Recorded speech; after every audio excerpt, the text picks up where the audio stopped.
मतभेद के कारण कुल धर्म का उल्लंघन और उसका भयानक परिणाम धर्म की हानि और संस्कार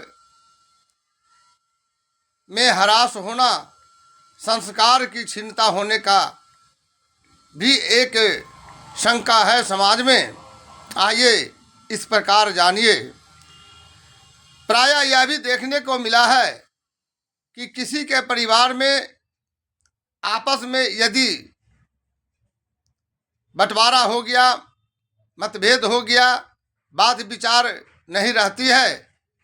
जिसके कारण लोग यह भी स्वतः अपने स्तर से मान लेते हैं कि अगर किसी प्रकार का शुभ अशुभ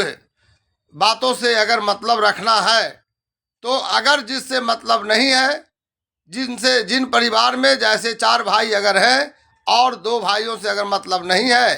तो ऐसा भी लोग करते हैं कि 2 भाई के यहाँ कुछ भी तरह का शुभ अशुभ कोई बात हो जाती है तो उनके बातों के अनुसार अपने धर्म की परंपरा को नहीं निभाते हैं, यह सोचकर कि हमें उनसे अब कुछ लेना देना नहीं है। यह बात एक सामाजिक तरीके की भी है, लेकिन यह शास्त्र पर आधारित है कि किसी के परिवार में 3 कुल के अंदर किसी भी प्रकार की धार्मिक शुभ या अशुभ कार्य होता है तो उसका असर प्रभाव सूतक, चाहे वह 3 कुल में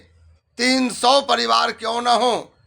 चाहे 3000 की दूरियां पर ही क्यों न बस रहे हों, लेकिन इसके शुभ और अशुभ प्रभाव से ग्रसित अवश्य होते हैं। अतः